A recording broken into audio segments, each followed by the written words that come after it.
Cory bought a huge piece of land 35 years ago. It was a rocky piece of landscape that nobody wanted. He had built a house on it and lived there with his family. But the land was so big, Cory never explored every part of it. For a year now, he's been exploring his own land, and he has found multiple bizarre things. But this day, Cory found something that shocked him to his core. It looked like military equipment. What was this doing here, and for how long was it laying here already? Then he thought of his old friend, who was a general now. Cory called his old friend and explained what he found. The general's reaction was shocking. "Cory, move away as quietly as possible. You were never supposed to find this." Cory still had a hard time believing that he had in fact been targeting with this military weapon, and that he had just been incredible luckily that the weapon had malfunctioned on impact. He had never expected this, but when he discovered who was actually responsible for sending the weapon his way, he could not say that he was entirely surprised. When the U.S. military heard about his find, they wasted no time in taking action. With the weapon still intact, they finally had the proof they needed. But who targeted Farmer Cory with the military weapon? How had it ended up on his land, and what was the U.S. military going to do?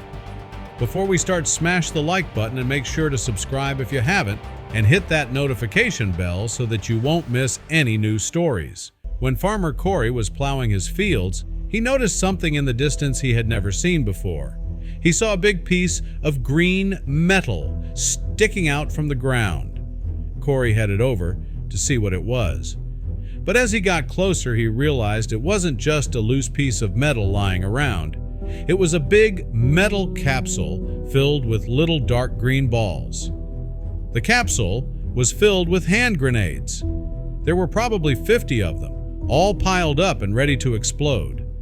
Cory pulled his hand back and took a few steps backward. He wondered why this capsule suddenly lay in his field. He had never seen it before, so maybe someone had dumped it there recently. In the corner of the capsule was something engraved. It was very hard to read as the rust had grown over it, but Cory could make out 2 letters and a few numbers. He ran inside to get a notepad and wrote everything down. Cory looked at the numbers but had no idea what they could be. He put his tractor back in the bar, tied a string around the capsule so he would always be able to see where it was, and went inside his farm. He thought about calling the police, but Cory had always loved going on adventures or solving difficult riddles.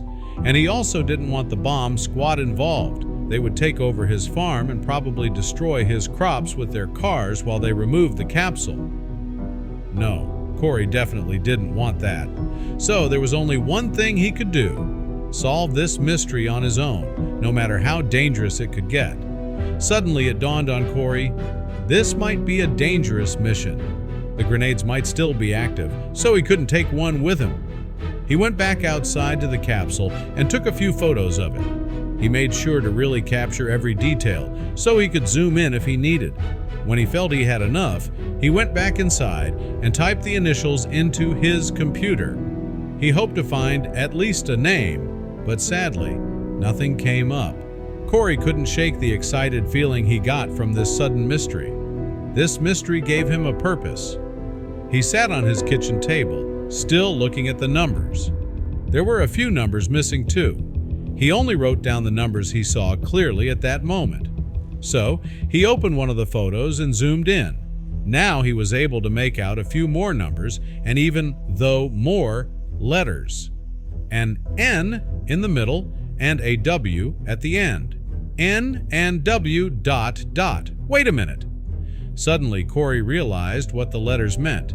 N stood for north and W stood for west. They were coordinates. Cory was very excited about his first discovery. After that, he decoded the other letters, and soon he had all the coordinates he needed. He typed them into Google, but was surprised with what he saw. The coordinates led to a thick forest somewhere in Utah. It would be a long drive if he wanted to go over there, but he knew there was no other way. This was the only lead he had at this moment, so he had to follow it. He knew it would be a long drive, so he decided to take his old pickup truck. The drive was long and monotonous, but Cory was determined to reach his destination. Finally, after several hours of driving, he reached the coordinates. He found himself in the middle of the forest, and there was no sign of a road or a path. He followed the compass, and the coordinates seemed to lead him deeper into the forest.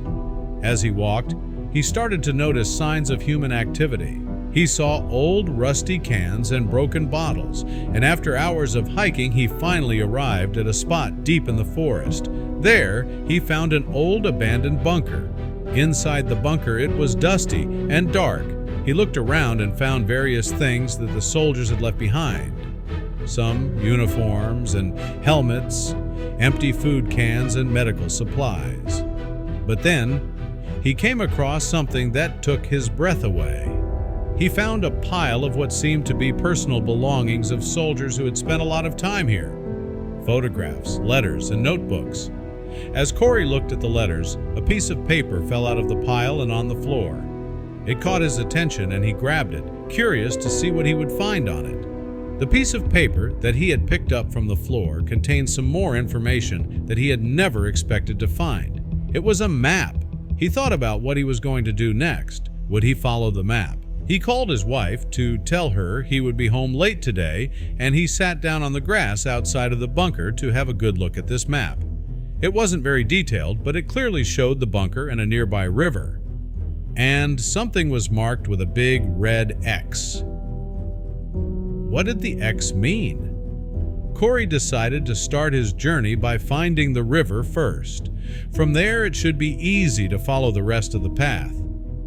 Once again, he found himself walking through the thick forest and over fallen trees. He heard water running somewhere nearby. This had to mean that he was closer to the river. He walked towards the sound as it grew louder and louder, and not much later, he saw the river flowing through the forest. He walked along the river for a while, but suddenly he was taken by surprise. According to the map, he had arrived at a point where he could cross it. There was supposed to be a bridge. After a while, he realized that the bridge had been there before. He could see the remains on both sides of the river, but it was gone now. This map must have been drawn even longer ago than he first thought, but that wasn't his biggest worry right now. The river wasn't very wide, and it didn't seem very deep either, but Cory didn't want to take the risk, so he had to find another way. Luckily for him, there were a couple of big tree branches lying nearby. He could definitely work with these. Once Cory had confirmed that the bridge was really safe enough for him to cross, he grabbed his things and safely put them away in his pockets and his shirt. After a few steps, he became more confident and determined. Even though his shoes and trousers had gotten wet, he had made it to the other side. He felt a rush of adrenaline, and he was ready to continue his adventure. He quickly checked the map again, and he started walking. As he continued, the path almost disappeared again. The forest and the bushes became thicker, and he had to really fight his way through. Suddenly, Cory found himself in an open space, and when he checked the map to see how much there was left until the marked X, he couldn't believe his eyes. According to the map, he had arrived already. He was standing right on the spot marked by the X. He decided to just look around the area and see if he would find anything that seemed out of place. Surely there must be something here. Why else would this exact spot be marked on that map? Suddenly, something caught his eye. He noticed something else on the map that he hadn't seen before. He must have thought it was just a smudge at first, but now that he had spotted it, it was as clear as day. He saw a little triangle right next to the X. This definitely had to mean something. As he studied his surroundings, he kept looking for something triangular, but there was nothing. Triangles aren't shapes you often come across in nature. However, he did notice something else that caught his attention. There was a huge rock. It was fairly big and remarkable, seeing that it was surrounded by green. Cory tried picking it up or moving it, but he couldn't. But suddenly, he noticed something. Was it really possible that this was it? Cory took a few steps back and measured something with his feet. He had found the triangle. You see, as he was looking at the big rock, he noticed two more rocks in its vicinity, a couple of feet apart. And soon, he realized that together, the three rocks formed a triangle, just like the one on the map. Cory realized the X must be in the middle of the triangle, and so he measured and calculated the middle, and once he was sure he'd found the right spot, he started digging with his bare hands. He would have brought a shovel, but he didn't know he would need it. He ripped the grass and the plants out of the soil, curious to see what he would find underneath. After a while, he felt something hard. He stopped digging to take a better look at it, and as he wiped the earth off the surface, he realized that he had found a box. A few minutes later, Cory was holding the box in his hands. He put it down on the ground before him and held his breath while he slowly lifted the lid. He was amazed by what he saw inside the box. It were personal belongings of one of the soldiers. He found photos, letters, and even a journal. He would have loved to read it all immediately, but he decided to head home and take the box with him. This way, he would have a look at it at home, and he wouldn't have to hurry. He quickly gathered all his things and started his way home. After a while, he finally arrived home. He was tired and had actually planned to look through the box the next day, but he couldn't wait that long. He spent the entire night reading those letters and the journal, which contained many stories about what that soldier had been through during the war. By the end of it, Cory felt like he had known this man personally, and it was all connected to that capsule on his property as well.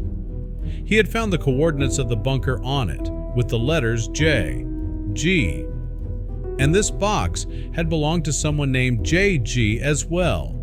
Cory decided to contact the local authorities in hopes of finding JG's family, and, to his surprise, it worked. Apparently, JG had gone missing during the war, and his family was overjoyed to have some of his old belongings back. They were very thankful for Cory, and they became good friends. That same day, the police came to Cory's house and removed the capsule from his garden, and Cory himself was happy to have experienced such an adventure. He had never expected a day of exploring his own land to end like this.